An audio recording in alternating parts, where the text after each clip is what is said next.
Oriental ba? Oriental, Mindoro. Walang iba kundi si Pastor Alex Galsim. Praise God. Hallelujah. Thank you, Jesus. Masaya po ba kayo ngayon? Alam ko na masaya kayo kaya ako tinatanong Nakita ko pa lang, saya ng mga tao dito sa Life Giver. Ano? So, galing tayo sa anniversary na alam niyo yun, nakikita ko yung video sa Facebook, ang laki-laki ng lugar. Sabi ko, grabe Ibang level to Tapos ang ganda ng lighting, ang ganda ng sound. Salamat po sa Panginoon. Yun ang pinagpapasalamat natin sa Panginoon. And siyempre, we want to congratulate everyone na nakibahagi, everyone na kasama sa pagpiprepare, okay? So, si kay Bishop, siyempre, sa ating pong spiritual head na alam po natin na walang kakupas-kupas. Hallelujah. The Lord is so good sa buhay ng ating pong bishop, Praise God. Hallelujah. We want to welcome everyone, lahat po ng nanonood. Masaya po dito sa church, masaya. Sana masaya rin po kayo, nasan man kayo. Wherever you are, ano man ang salita nyo, okay? So, we know na kayo po ay patuloy na pagpapalain ng Panginoon. Salamat po sa Panginoon. So, diretso na kaagad natin, okay? So, we want to welcome everyone. Thank you for coming, okay? So, ang ating pong message is, pinamagatan po nating, ano ba pamagat natin? Best life through the example of Paul. Yan. Sa pamagitan ng buhay ni Apostol Pablo. Yan. Isang question sa inyo. Ano sa Tagalog ang best life? Sige nga, sino makakasagot ng tama? Best life. Tagalog. Wow. Pinakamainam na buhay. And God is expecting that na mangyari sa bawat isa sa atin. That we live the best life at ginawa na ng Diyos ang lahat. God has already given us everything. Sabi, with this divine power, binigay niya sa atin whatever we need in this life and godliness. Ibig sabihin, in the spiritual life and in the physical life, everything has been provided. Di ba? Sabi na lang doon, may you grow in the grace through the knowledge of our Lord Jesus Christ and the Father. Hallelujah. So, 2 Peter chapter 2. Okay, so, basahin po muna natin itong 2 Timothy 4:7. Tama ba? 4:17.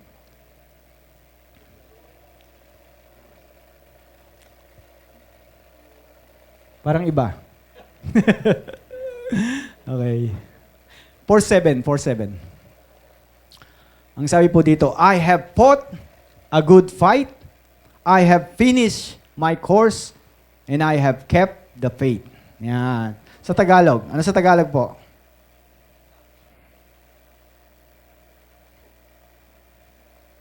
Nakipagbaka ako ng mabuting pakikipagbaka. Natapos ko na ang aking takbo. Iningatan ko ang pananampalataya. Saglit po tayong manalangin. Ama naming Diyos, patuloy kaming nagpapasalamat. Dakila ka sa buhay namin. Salamat sa lahat ng pagpapalang inanda mo na para mabuhay kami sa pinakamaiinam na buhay na inanda mo para sa amin. Salamat po, Panginoon. By your grace, alam po namin na kayo po ang patuloy na kikilos. And we pray na kayo po ang magtanim ng binhi sa aming puso. At ito po ay hindi mananatili, kundi ito po ay uusbong, ito po ay lalago, ito po ay mamumunga sa bawat nakikinig. Salamat po, O Diyos. We give you praise, we give you honor. In Jesus' mighty name we pray. Amen and amen. Yan. Hallelujah. So, salamat sa Panginoon. So, I was thinking of, ano ba yung best life? Ano ba itsura ng best life? Okay? So, siyempre, nag-isip ako ng sa Bible, sino kaya ang magandang example? Of course, Jesus ang unang-una, di ba? Jesus has lived the best life. Pero kung tutusin, Jesus only lived 33 and a half years. No? 33 and a half years, pero He has lived the best life, di ba? So, let me tell you about Jose Rizal. Si Jose Rizal po ay hindi rin po siya tumagal, no? Maikli lang yung buhay niya, pero he's our national hero. So, napakaganda yung quality ng buhay nila. Kayo ba gusto niyo pang tumagal yung buhay niyo? Praise God, ano? Siyempre, gusto pa natin. No? Quality and quantity tayo. Pwede bang both, di ba? Ganun tayo. Pwede bang both? May quality na, may quantity pa. So, it is a promise of God that He will add life to our years and He will add years to our life. Ulitin ko ngayon, parang nakakalito. God will add years to our life and He will add life to our years. Yan. So, that is the best life. So, and then, siyempre, si Jesus is the God-man, di ba? 100% God, 100% man. Ngayon, tingnan natin yung example ni Paul because si Paul ay man katulad natin, kaparehas natin, no? So, paano? Dun sa binasa natin kanina, I have fought the good fight. Ito, sinasabi na dito, no? Although ito'y nangyari, sinabi niya to at the end of his life, 2 Timothy, medyo papauwi na siya sa Panginoon. Okay? So, sabi dito, sa verse 6, sapagkat ako'y iniaalay na at ang panahon ng aking pagpanaw ay dumating na. So mag-i-exit na siya. Pero napakaganda ng sinabi niya. No? Na sana tayo, bawat isa sa atin, masasabi rin natin, at the end of our lives, sasabihin natin, I have fought a good fight. I have finished the race and I have kept the faith. Yeah, that is the best life, okay? So, the best life is not marami kang accomplishment or marami kang pera, marami kang ari-arian, not about your possession, no? Si Paul, alam niya babalik siya. Babalik siya na walang kayamanan, okay? Naintindihan niya, pero yung buhay niya is a life that is lived to the fullest. Yan. So, pag-aralan po natin ngayon ang buhay ni Pablo. So, and I want you to understand, bawat isa rin sa atin, gantong gusto ng Panginoon. Di ba? Gusto ng Panginoon, lahat tayo mabuhay ng magandang buhay. Ang buhay na pinakamainam para sa atin. And it's not about possession. It's about the quality of life. It's about doing the passion. And then, inisip ko nga, ibibigay ko na sa inyo yung ating outline. Okay? Para may roadmap tayo. Okay? So, number 1 is, si Pablo, kinilala niyang mabuti ang Diyos. Okay? Knowing God, and the second one is knowing the will of God for his life. Okay? So, and number 3 is following the will of God for his life. Knowing God, knowing God's will for his life, and following the will of God for his life. Ganyan ang best life. Ang best life po is not katulad ng success na nakikita natin sa TV, success na nakikita natin pinakamaraming views sa Facebook, okay? Pinakamaraming followers, okay? Pinakamaraming subscribers, no? The best life is you are doing the will of God. Pag ginagawa mo yung pinapagawa sa'yo ng Diyos, and every one of us has a assignment in this world. Pag nagawa mo na yung assignment mo, pwede ka na umuwi. Pwede mo na sabihin na, I have finished the race. No? I have fought the fight, the good fight. Okay? Pwede mo na sabihin yon kasi natapos mo na. Eh, since tayo, hindi pa natin nagagawa lahat, wag muna. Dito muna tayo. Okay? So, tingnan po natin to sa Galatians 22, okay? Hindi, sa ano pala tayo? Acts 22. Acts 22. Kinento uli ni Paul dito yung yung nangyari sa buhay niya. Okay?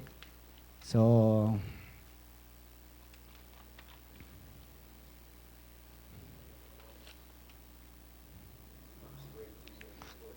Acts 22 verse 5, sabi dito,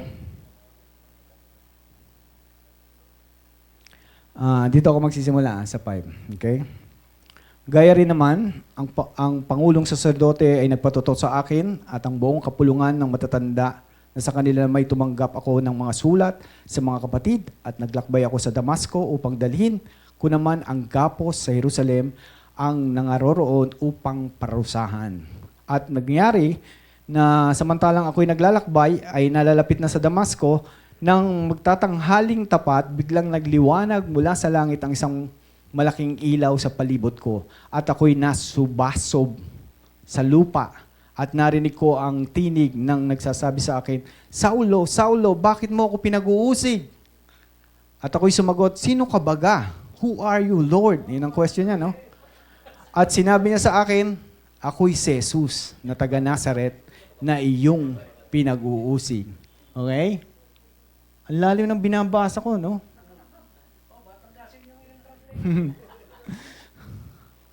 Ako ang yung pinag-uusig na si Jesus na taga Nazareth, okay? Nasaan ako? Verse, ano na tayo? 9. Okay, 9. At sa katotohanan, nakita ko na kasamang ko ang ilaw, datapwat hindi nila narinig. Dito na lang, narinig ang tinig na nagsasalita sa akin. 10. Ano po ang gagawin ko? Second question. Ang first question niya, ano? Sino po kayo? Okay? And then the second question, ano po gagawin ko? At tumagon ang Panginoon, tumayo ka at pumunta sa Damasco, sasabihin ko sa iyo ang lahat ng tinakda na dapat mong gawin. 11. Nabulag ako dahil sa matinding liwanag na iyon, kaya't ako'y inakay na lamang ng mga kasama ko at dinala sa Damasco. Ayan. Tapos, at isang Ananias, 12, doon ay nakatira si Ananias, siya ay tapat na sumusunod, disciple, sa kautusan. Dalawa yung Ananias sa Bible, di ba? A certain man, tsaka a certain disciple. Kaya yung namatay na kasama ni Sapphira, dahil Sapphira namatay, okay? Yun na yung a certain man. Most probably hindi Christian yun. Ito ngayon, sinasabi, Ananias, tapat na sumusunod sa kautusan. Okay? Disciple to. Okay? So, at ginagalang ng mga Hudyong naninirahan doon. Verse 13, pinuntahan niya ako, tumayo sa tabi ko at sinabi sa akin, kapatid na Saulo, makakita kang muli.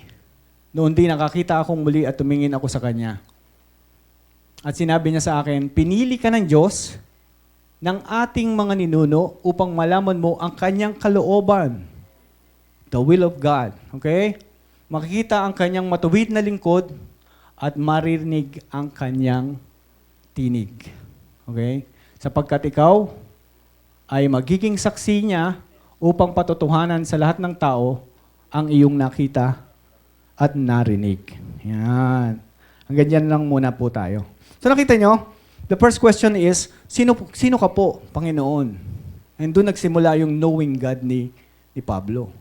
And every one of us started with that. No? Nakilala natin ang Panginoon. Most of us, may problema, mabigat ang problema, wala tayong mahinga ng tulong, and then, nagpakita ang Panginoon sa atin, pinahayag niya kung sino siya sa pamamagitan ng Biblia, sa pamamagitan ng pangangaral, and then we suddenly understand there is a God who loves us. And the love of God is the best love that you could ever have. Di ba? Pinakamagandang pag-ibig. Okay? Walang katapusan na pag-ibig na hindi magmamaliw kahit kailan paman, kahit sino ka paman.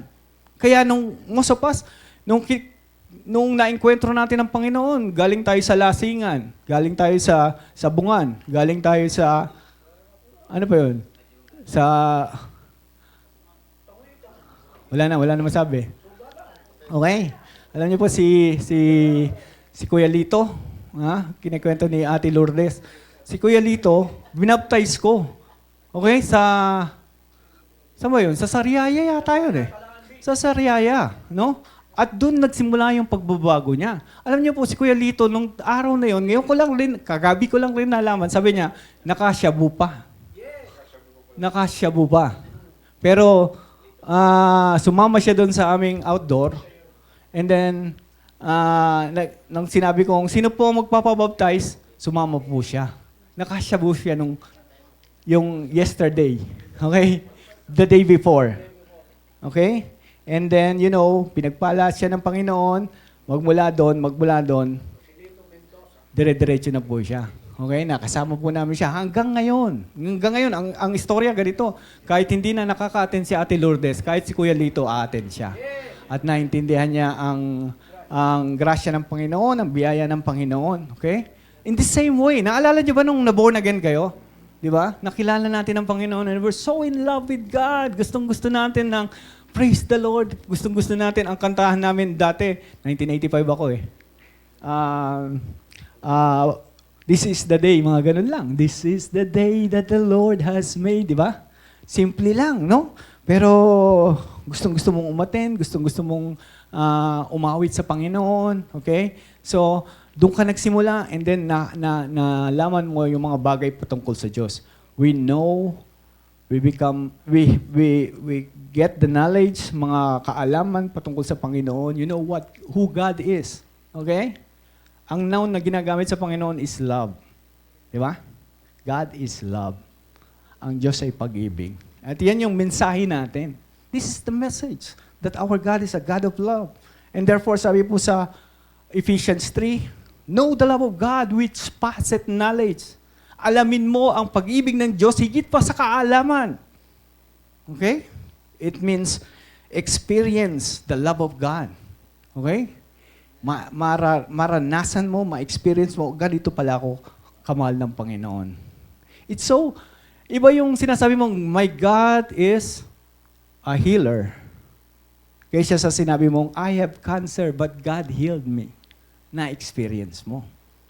Hindi mo lang sinabi ng, God is Jehovah Rapha. Okay?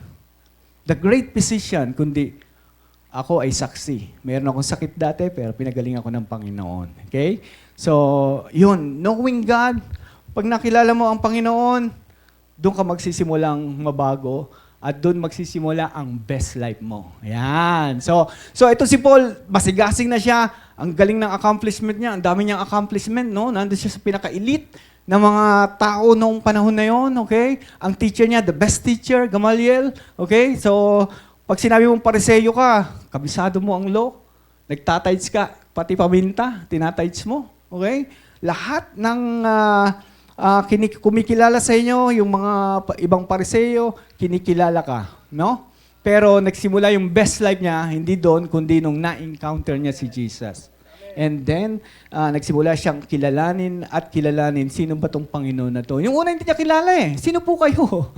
Sabi ni Jesus, I am the Lord. I am Jesus of Nazareth whom you persecute.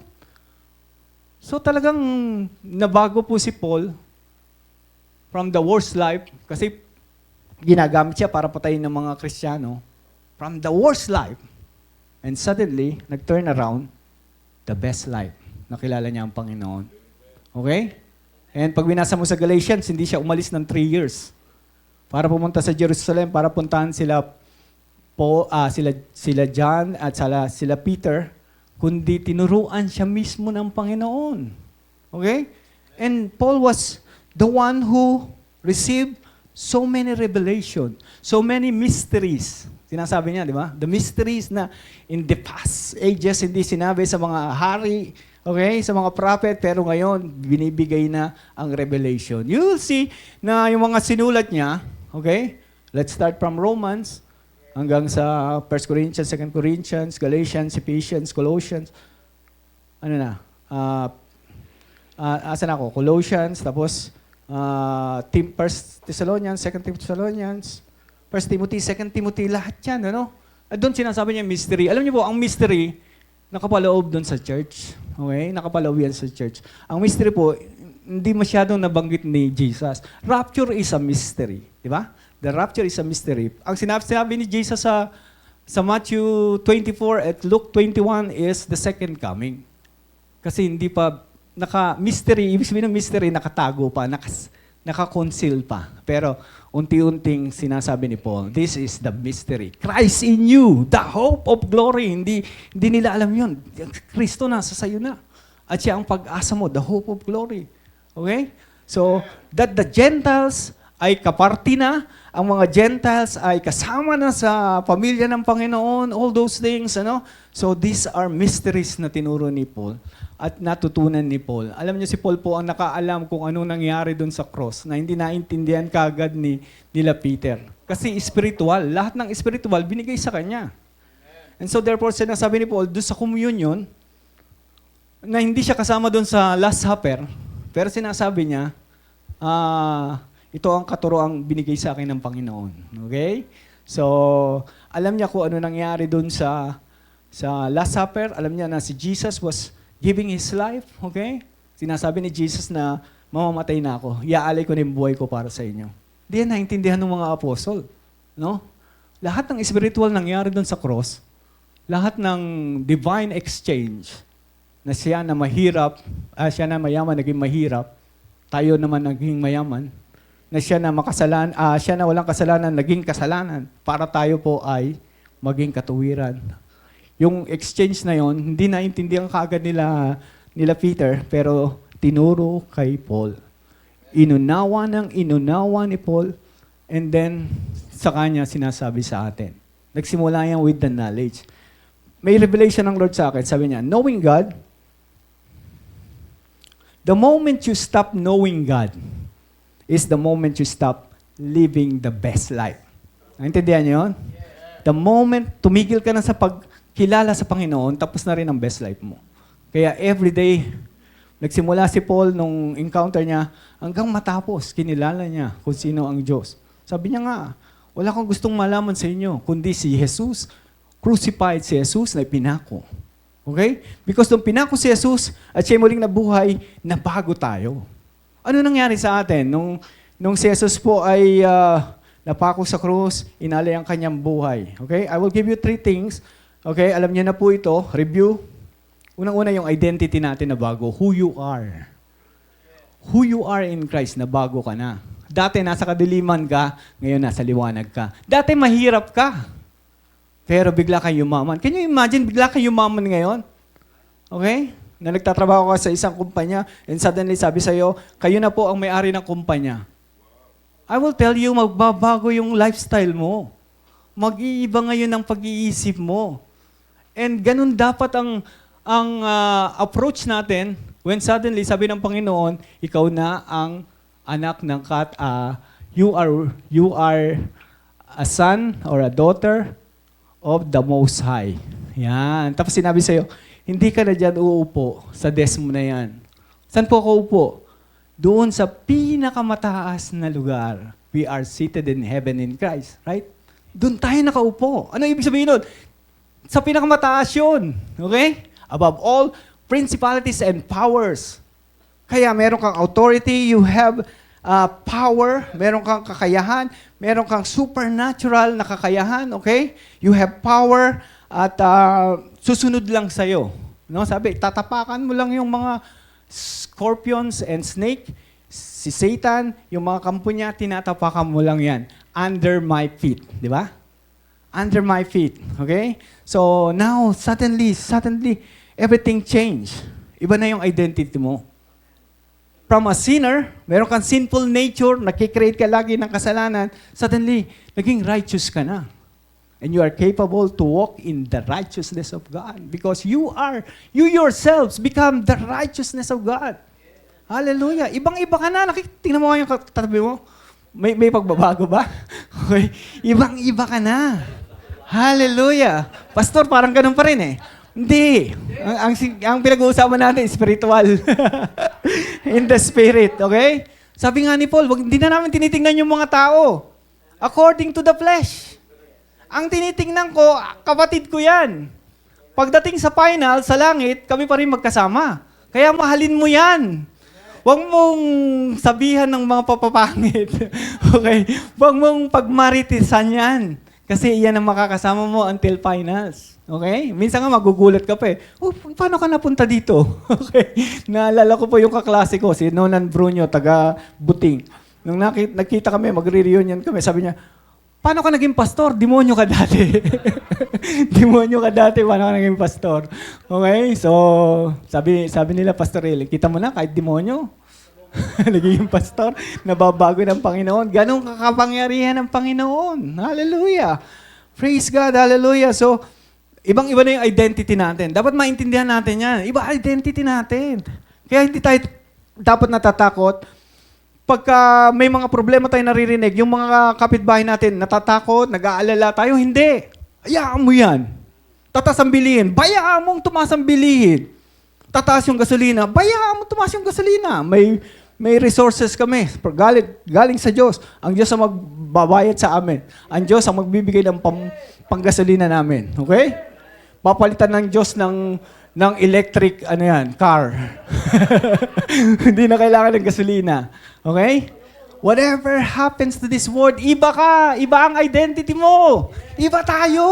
Hindi tayo minamaliit. Hindi tayo papayag na minamaliit tayo. Anak tayo ng Diyos. Anak ako ng Diyos. Kung kayo natatakot, hindi ako matatakot. Okay? Pag sinabi ni Vic Soto na, pag 50 years old ka na, dapat may Planax ka na. Okay? Sabi ko kay Vic Soto, ikaw na lang. Okay? Hindi ako magpa-Planax. Hindi ko kailangan yan. Okay? So, hallelujah.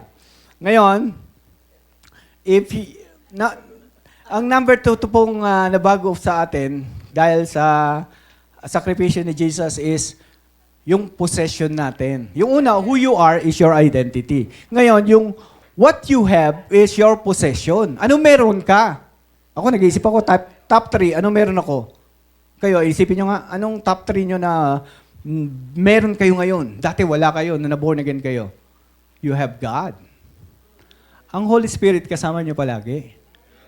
I'm telling you.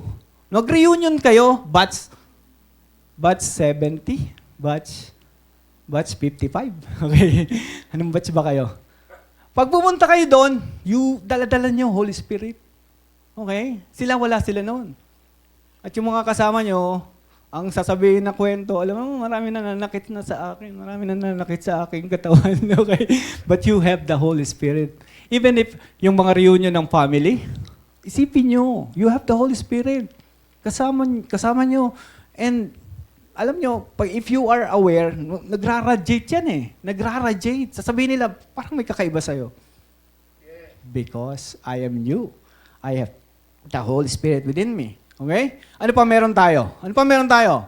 Mahalaga. Love. You have the love of God. Okay? Kaya, do you understand this? Yung hindi mga Kristiyano, hindi nila alam mo yung agape. Ang alam lang nila, eros. Ano isa? Pileo. Ano pa isa? Storge. Yan lang alam nila. How could they know the love of God? The God's kind of love, which is agape. Okay? Kung hindi nila naranasan yung agape ni Jesus sa buhay nila. Anong sinasabi nila dun sa nililigawan nila? I love you. I love you so much. Pero hindi po yun ang tunay na love. Okay? Ang tunay na love galing sa Diyos. The God kind of love. At yan ang meron tayo. Okay? So, ano pa meron tayo? The joy. The peace. The joy. Ang mga Kristiyano, hindi lang masayang tunay, maligayang tunay. Okay? Ang happiness is from happenings. Pero yung joy mo is deep joy. No? Deep joy. Hindi mo kailangan lagi ka nakatawa. I'm telling you, when Jesus was experiencing the joy, the greatest joy in His life, nandun siya sa krus. Hindi naman siya umahalakak doon. Ang saya dito. No. Hirap na hirap siya. Hinihirapan siyang huminga. Pero sabi doon sa Bible, but because of the joy that was set before Him, He endured the cross, despising its shame. Ano yung sabihin nun? Nakita niya tayo. Nakita niya tayo na isang araw maboborn again tayo. Nakita niya na maraming makakilala sa Kanya, tatanggapin siya bilang Panginoon at tagapagligtas. And because of that, He endured. He was full of joy then. While He was on the cross and suffering and full of pain, full of shame. Okay? Pero within that time, that moment, nararamdaman niya, ay maganda tong ginagawa ko. Maraming mababagong buhay, maraming maayos, maraming makakasama ko sa langit. Okay? We'll have eternal life in heaven. Okay? That is what we have. We have love, joy, peace, patient, kindness, goodness, lahat yan. Spiritual lang pinag-uusapan natin, ha? And all those things, napakalaking bagay nun. Those are the things that money can't buy. Can you imagine lahat ng mga tao dito sa mundo are parang on a rat race, no? Masyadong busy, naglalaro sa cellphone kasi kikita raw.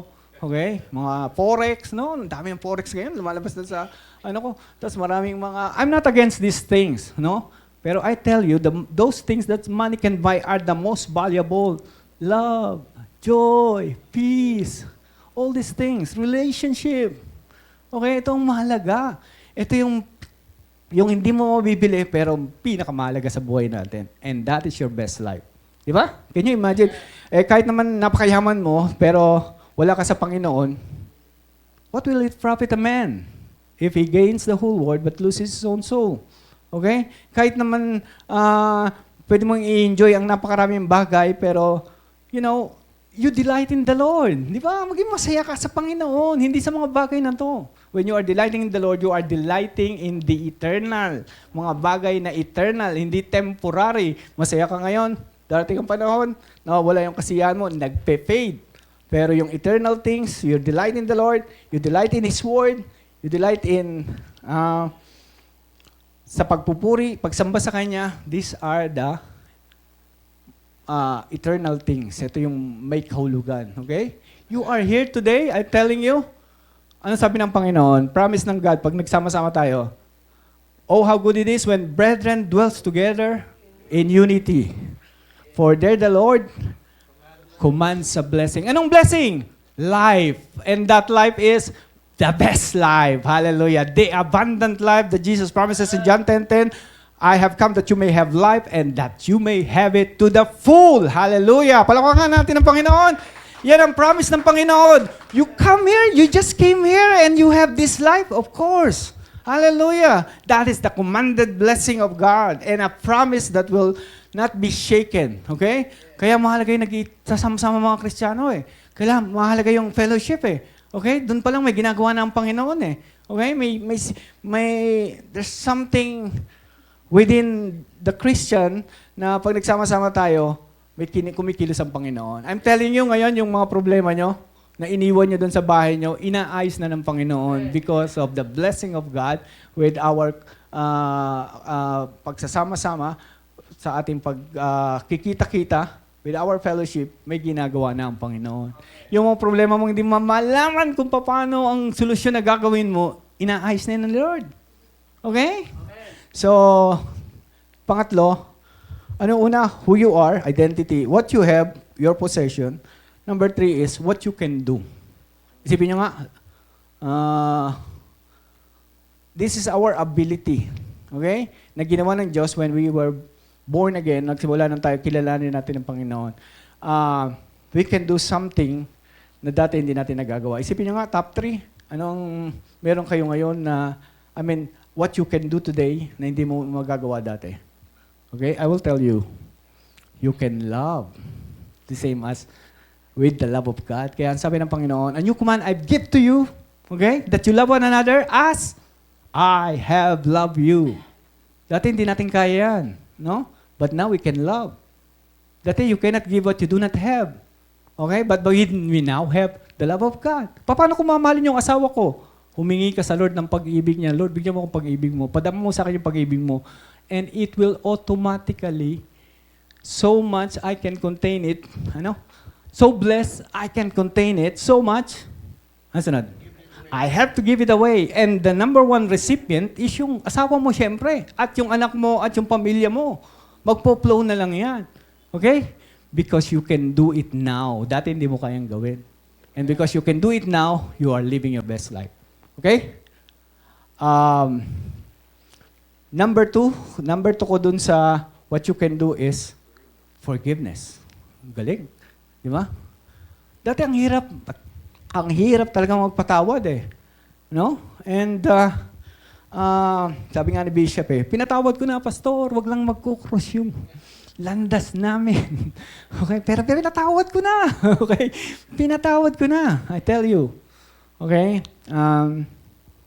Nung isang araw, matagal na, baka a year ago na, may kaaway ako. Okay? Kasi sinita niya ako, dumaan na lang ako dun sa, ayaw niya palang padaanan yun. Wala naman nakalagay na bawal dumaan dito eh. Nakamotor ako, dumaan ako dun.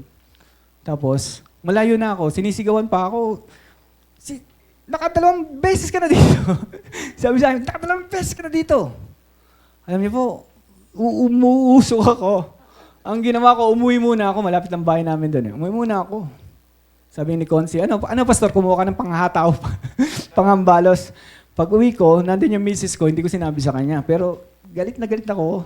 Nag-iisip ako. Nag-iisip ako, ano kaya gagawin ko sa taon na to? But then again, tinuruan ako ng Panginoon. Habang sumisingaw yung galit ko, nagtangs ako. Urabasyan darabe ka marabasyan darabo mo kasadiya marabasyan. Arabasyan darabe ka masadiya marabasyan. Alam nyo, humupa. Humupa ang galit ko.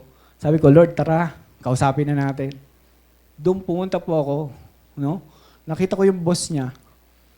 Sabi ko, Kuya Aldrin, lika, may pag-usapan tayo. Ano yun, Pastor?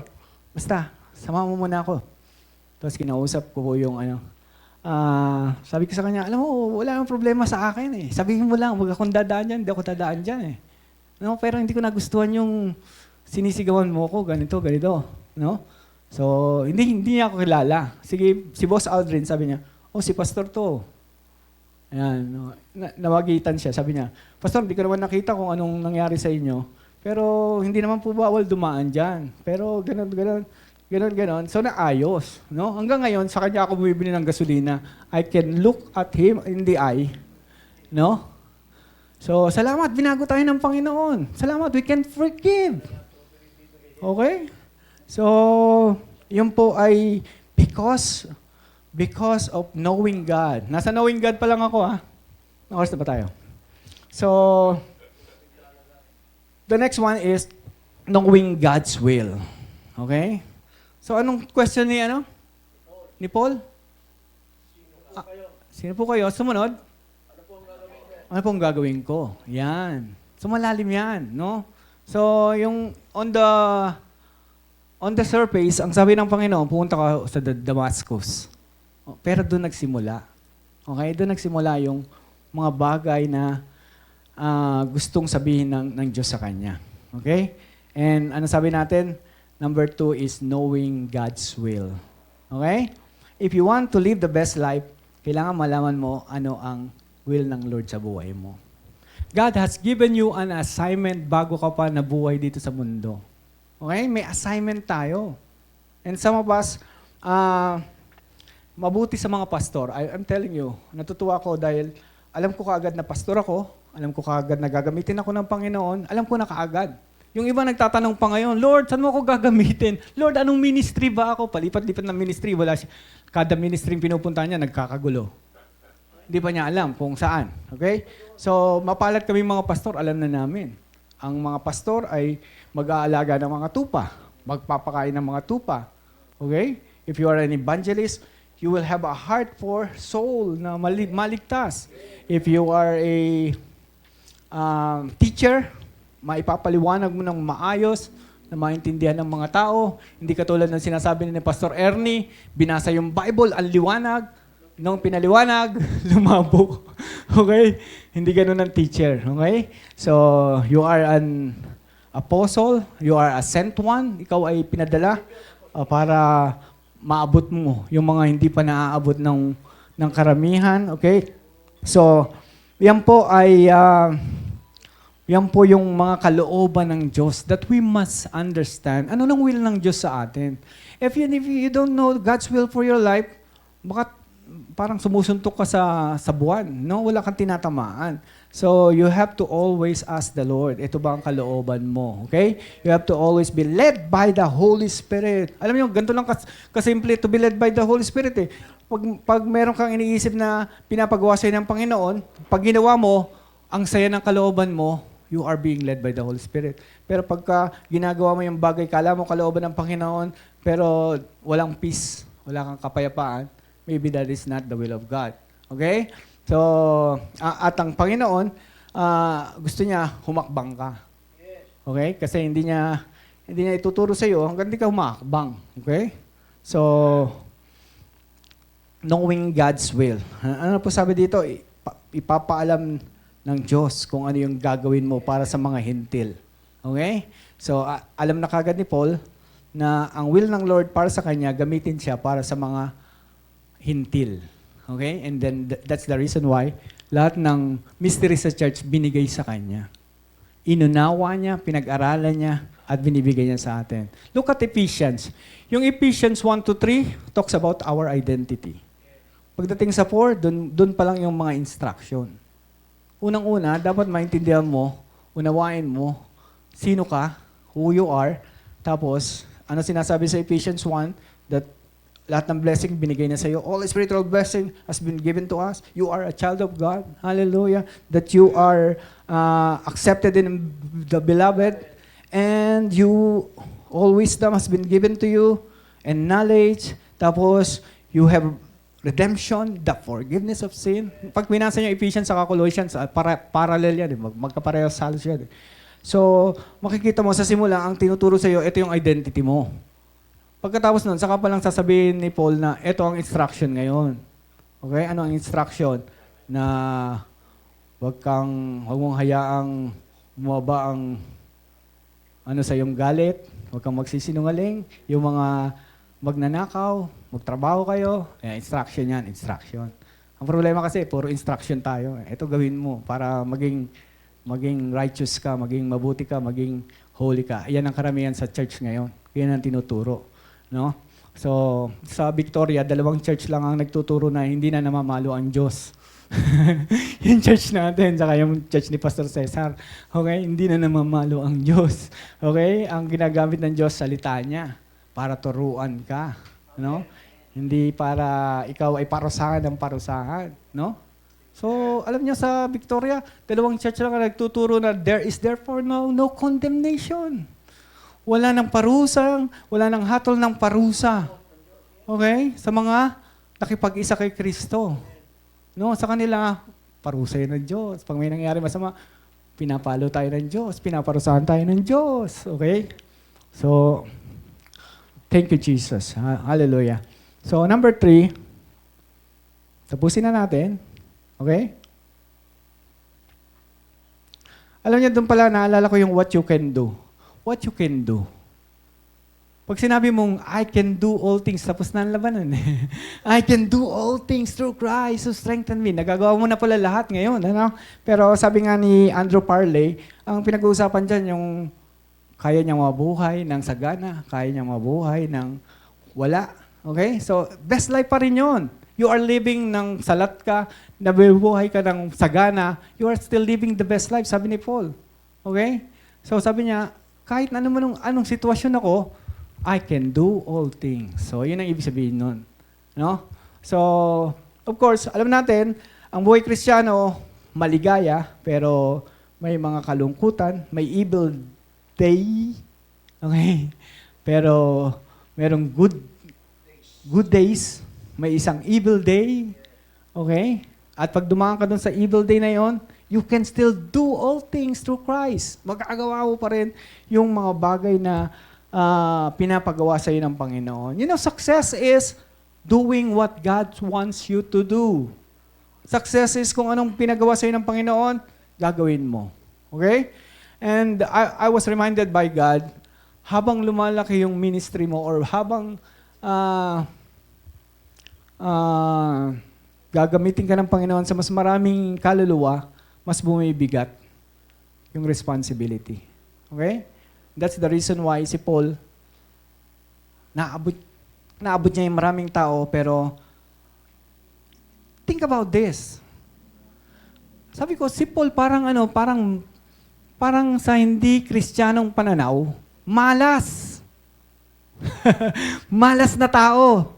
Kasi sumakay sa barko, 3 beses yung barko nawasak, lulutang-lutang. No? Pupunta siya sa isang lugar, babatuhin siya. Hanggang mamatay. Pag alam nila, patay na, hindi na kumikilos, wala na yatang hininga, iwan na natin.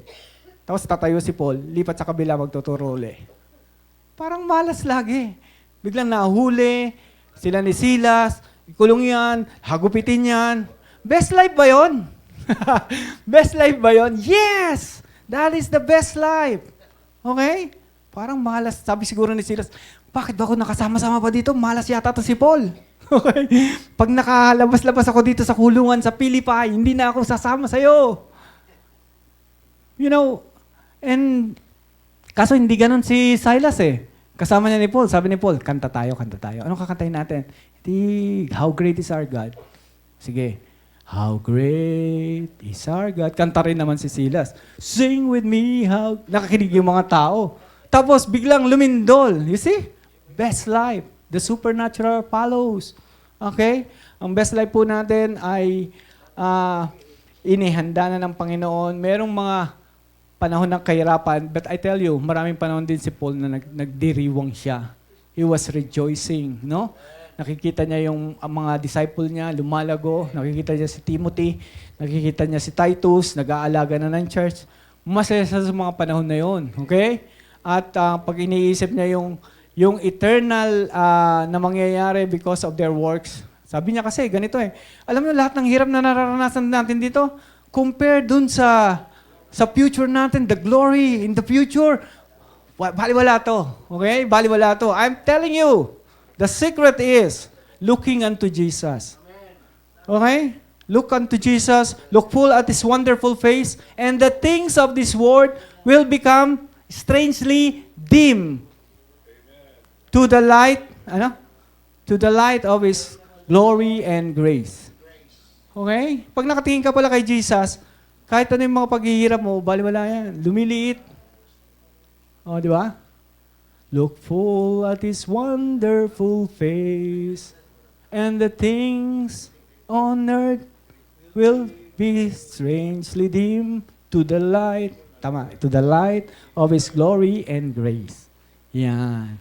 You magnify Jesus by looking unto Jesus, the author and the finisher of our faith. Habang nakatingin kayo kay Jesus, dumidilim yung paligid mo. Lahat ng hirap, sasabihin mo, kayang-kaya natin yan. Walang problema. Okay? Walang problema. Sitwasyon lang yan. And may solusyon ng Panginoon dyan. Hallelujah. We will endure that for a moment. Pero yung glory na harapin natin, we will see a lot of people, eternal rewards, a lot of people magpapasalamat sa iyo. Salamat, Panginoon. Salamat, Panginoon. Salamat, brother. Pinilit mo ko. Ayaw ko sumama sa iyo sa Life Giver Church. Pinilit-pilit mo ko. Salamat. Okay? Hallelujah. Maraming magpapasalamat sa inyo. You'll never know. You'll never know. Magpatuloy lang kayo. No? There will be times na makakaranas kayo ng kahirapan, persecution, tribulations, okay? But God has overcome everything. Sabi niya, di ba? In this world you shall have tribulation, but be of good cheer. Dapat masaya kayo. Best life mo to. Best life mo to, masaya ka. Be of good cheer. I have overcome the world. Palakpakan natin ang Panginoon. We are now overcomer through Christ. No? Magtatagumpay tayo. Victorious ka. Ganyan ang identity mo. When people see you, when you look at yourself, victorious. Di ba? Hindi ka talunan. Lagi kang magtatagumpay. Expect something supernatural na mga mangyayari sa'yo. Okay? Supernatural. Pag mayroong mga problema, habang lumalaki ang problema nyo, I'll tell you. Tumayo kayo, stand, be still, and see the salvation of God. Habang lumalaki ang problema mo, sasabihin mo, tingnan natin kung ano gagawin ng Panginoon. Mabigat-bigat to. Alam ng Lord na hindi ko kaya tong problema na to. I will watch. Papanoorin ko kung paano susolusyonan to ng Panginoon. So that every time may problema, hindi ka na tatakbo, hindi ka na matatakot, kundi hinaharap mo. Lord, kayang-kaya mo to. Hallelujah. Christ is in you. Number one identity. Christ is in you. You are in Christ. Si Kristo nasa iyo. And you are powerful. Think about this. Sabi ng Panginoon,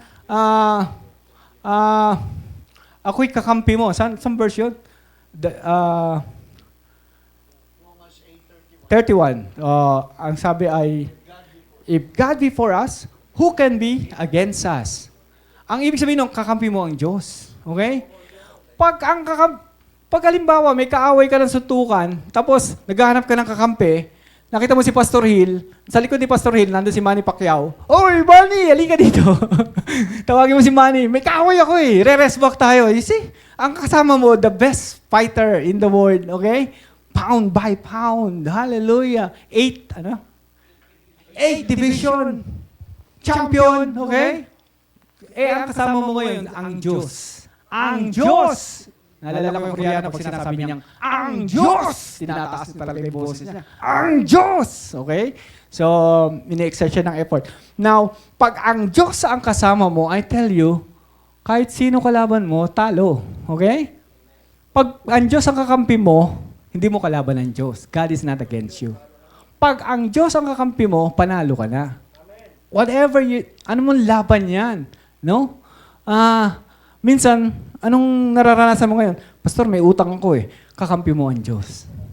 Pastor, medyo nag-struggle ako sa pamilya ko, sa asawa ko eh. Lagi kami nagtatalo.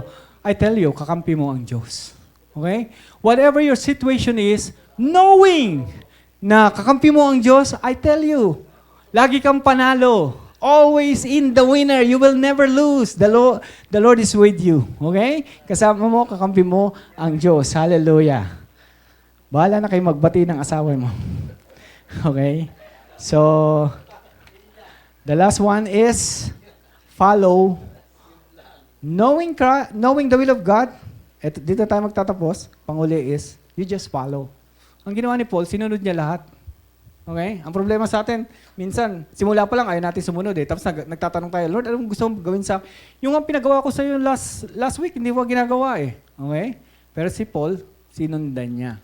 Sinundan niya lahat ng pinapagawa ng Panginoon, kahit na mahirap, kahit na mabigat sa kalooban niya minsan, pero still, alam niya yun yung will ng Panginoon. Pumunta ka dun sa mga hentil, inaaway siya ng mga Hudyo. Still, sabi niya, I will follow the Lord. Okay? So, if you want to live the best life, know God, know His will, and just follow. Palakpakan po natin ang Panginoon. Thank you, Lord.